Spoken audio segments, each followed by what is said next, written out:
Conference, at least at the halfway mark. Paladins 7-3 in league play, and they are the only team to put a blemish on the Mocs at Chattanooga. Stephen Kroon, 1,700-point score for the Paladins. They've got some nice pieces there in Greenville. Really an outstanding conference. It has been for a long time in a lot of sports. Certainly has. You know, that's at the football FCS level, baseball, wrestling, many on the women's side. But, you know, we were talking before the game. I think so many people thought when Davidson, College of Charleston, and some others left to be the demise of the Southern Conference, give John I. Marino and his staff in the conference office a lot of credit to bring this Mercer program in, as well as bring VMI and ETSU back. Well, it's great to see John I. Marino before the game. Known John a long time. In fact, we were laughing at how long we've known each other. We didn't want to admit how long it really was. And there's Ringer inside. He was surrounded by 3 gray jerseys. I thought a foul should have been called. Finally, it was. Jones Gibson went out and looked like he got hammered. That foul will go against Stefan Jelks. That's his second foul. That's really one of the first times tonight that Samford's been able to get out in transition and attack the rim. Though Jones Gibson didn't come up with the field goal, he gets a chance to put some points on the board with the clock stopped. That's 9 points now. That was kind of a delayed foul call because he hit the ground and then they blew the whistle. Jones Gibson now 3 of 5 from the stripe. Again, we told you 18th in the country in number of trips to the line. Missed that one. He is a 73% shooter on the season. What's been the problem that's plagued Samford a couple of games this year, including last Saturday against Chattanooga? Missed free throws.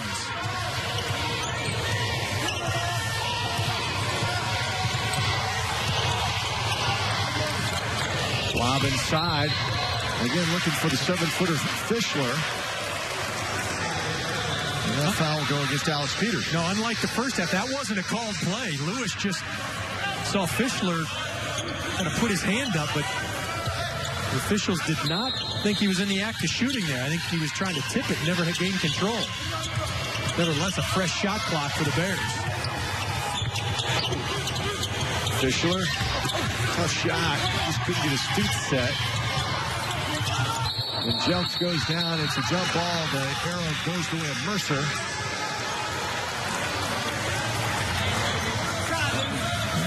Amon Johnson was down on the floor with Jelks, but imagine that. Alex Peters was also in that mix. Peters missed a couple of games recently with a leg injury, but he's back, and we've already seen him with some terrific hustle plays. Drew a couple of charges in that first half. In Mountain Brook High School, and it is just down the street from Samford University, and they are an outstanding boys basketball team in the largest division in the state of Alabama, Class 7A. That was kind of a lost possession for Samford. They forced Fischler into a tough shot and just couldn't come up with the loose ball.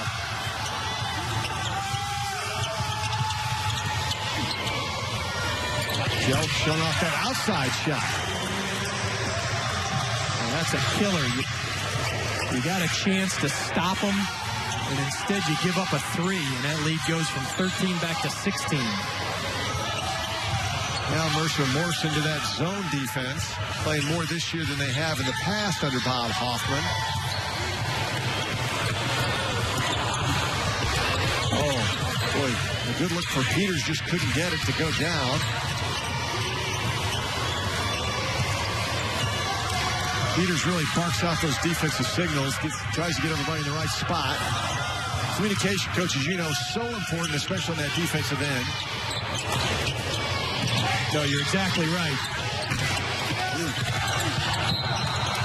It'll be Samford basketball. Well, and you talk about that. Look, you've got to have the proper coaching on the sidelines, but it's got to be a player-led effort on the court.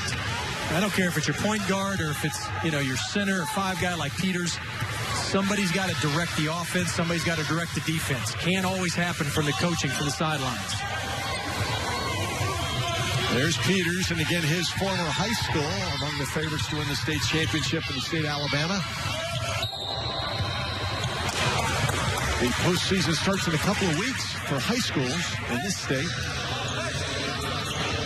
The calendar has turned to February. Yes. I think most states now, at least the tournaments will begin here soon. And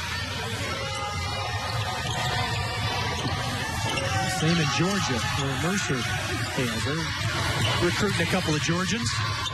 There's a good look. Boy, that's a pretty play by Cunningham. It's the best look he's had here tonight. Mercer's done a nice job kind of keeping him under control. And Jelks, a big night for Stefan Jelks. He's been a little quiet the last couple of games, but an opportunity, Darius Jones-Gibson. Boy, he has a nose for the drive, doesn't he? He certainly does. That's where he's at his best.